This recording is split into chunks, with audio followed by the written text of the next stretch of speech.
got it, from a job or whatever, you should report your income. Nobody should cheat on their taxes. Okay. What kind of scams are out there as far as internet? Well, I mean, they don't work for very long because, as soon as the search engines figure out people are doing this, they shut down that back door, and a lot of times they'll just delist your site completely. So they can tell if you're actually using these tricks. Oh, sure. I mean, Google's got some smart people working for them. So, I mean, the best thing to do is give the search engines what the search engines want. And what the search engines want are, number one, they want fresh, unique content.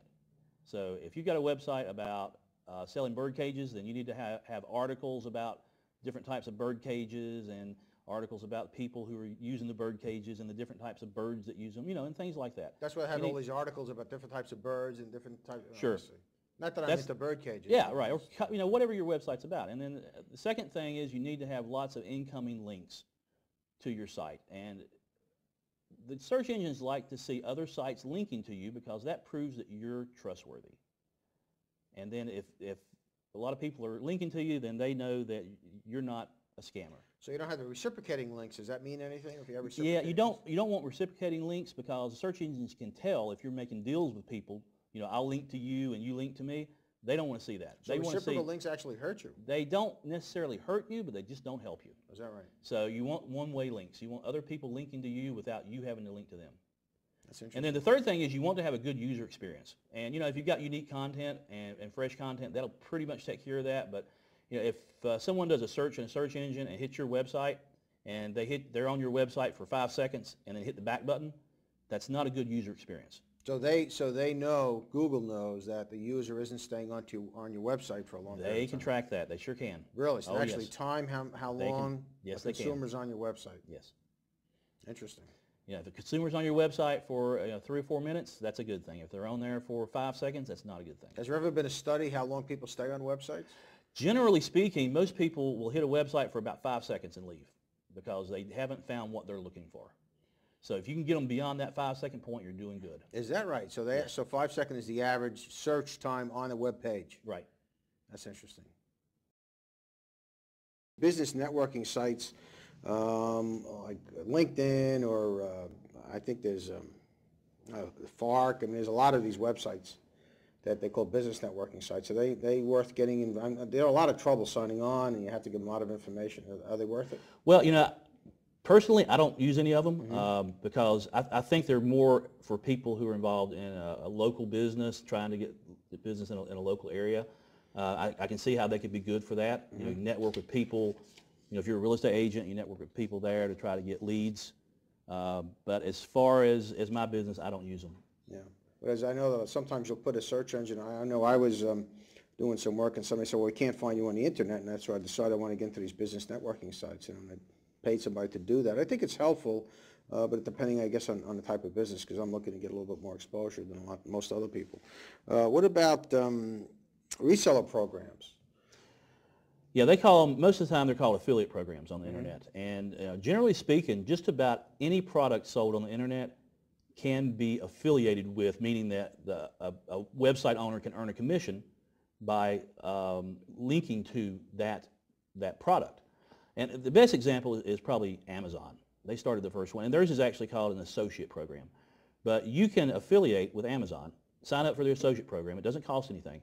And then any product that Amazon sells, you can put an image of that product on your website, and they'll provide the images for you. And if someone clicks that image and goes and buys that product, you make a commission. So in other words, I can go to Amazon, become an affiliate, not even be a bookseller, not even have a bookstore and sell books or any kind of product. Amazon has got so many different ways for you to do this. It's just unbelievable. They've got what's called widgets, where you can go in and you can create an actual store of Amazon products. And your own store. And not stock anything. You don't have to stock anything, no. So basically, they're just using you as a third-party seller. Exactly. You're like sort of like a distributor for them, I guess. So in this economy, I mean, that's a great way to go. You don't have to stock anything, you don't have to do anything. You just have to be very proficient and obviously have a lot of time to work on. You can do the same thing with eBay. eBay will share part of the revenue they get from the listing fees. Really? I didn't know that. Sure will. That's interesting. I didn't realize that. Wow, that's great. So there's no matter of fact, I've got a website. Is there any agreement that you have to sign with them? There is an agreement, but it's generally not signed. You just kind of click on I agree to the terms of service, and that's it. Right. Yeah, That's and great. you know, and Amazon will pretty much accept anyone in the U.S. into their Well, I think social they rate program. the sellers as well, but I mean, that's not really a big issue. But I was going to tell you, I've got a website now. It's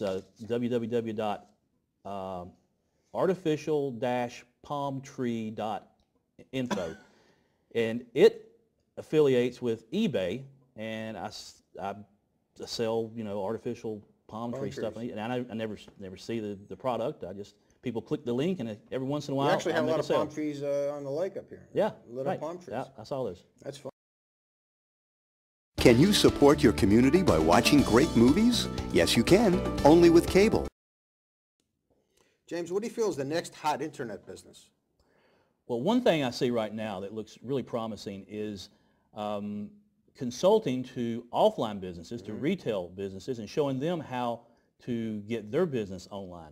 You know, a lot of times they already have a website presence, but they have no traffic coming to their site. So, Or to their store. or to the store, right? But someone set up a website for them probably years ago, and they don't see any traffic to it. So they need someone to show them how to get their site into Google, for instance, how to get more people coming to their site to generate more customers, how to set up, say, a mailing list, an email list on their site. So if you can become proficient in helping them move traffic into their store, that's a great way to do it. So anybody really Exactly. can do this. Exactly, and as a matter of fact, I've got a friend that has set up a website that shows people how to do that, and I'll give you that link if you'd like later. But, No, I'll take it now. just go to my blog, and it's www.jamesjjones.com. So James J. Jones. JamesJJones.com, and that's my blog, and I'll have some posts in there that will have the links to it. That's great. What about protecting your ideas? If you come up with a great idea and you want to kind of protect it, is it possible?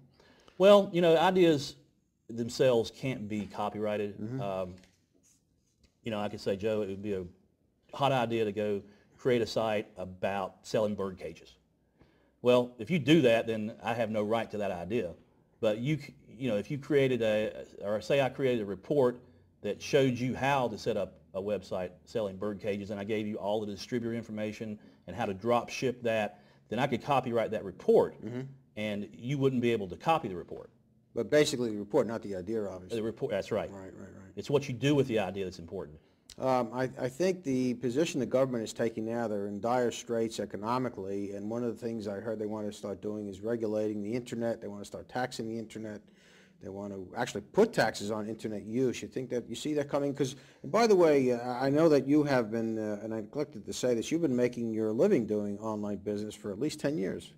Well, I went full-time in 2002, Right. but I've been dabbling in internet marketing since '96. Wow, that's a long time. So, yeah. So have you seen changes in the internet where you feel that they might start to regulate what we do? Well, I think something that is imminent is state sales tax for internet purchases. Some of the states have Across it the now, board, or right. across the board. Yeah, that's going to come, if not this year, then next year. A federal tax or state tax or both? State tax. I'm not so sure about the federal tax. I don't think that'll fly. Well, I know that eBay actually has agreed with the IRS to actually report to them all sales. I think in 2011, eBay is actually going to start. So if someone buys or sells something through eBay, they're actually going to send a 1099 to the IRS. Well, you know, if you're making money selling on eBay, then you need to report that as income. That's income just as if you got it, you know, from a job or whatever. You should report your income. You know, nobody should cheat on their taxes. Okay. What kind of scams are out there as far as internet? Well, internet I mean, use? there's a lot of stuff out there that you got to be careful of. You know, what I tell people is just educate yourself. Don't be afraid of the internet. You know, one of the worst things is probably the phishing scams, where someone sends you an email that pretends like it's your bank, and then if you click on the link, it takes you to a site that looks like your bank, and then when you log in, they get your user ID and password. So what I recommend people do is if you get emails like that from some financial institute or someone you do business with, don't click on the link to log in. Actually navigate, go to your browser, navigate to the page, and log in through the regular login process. I see what you're saying, right. Yeah, don't click links in emails that take you to login pages. Yeah, I've been to some pretty slick ones. Bank of America had some out there. Well, it's not the bank had one,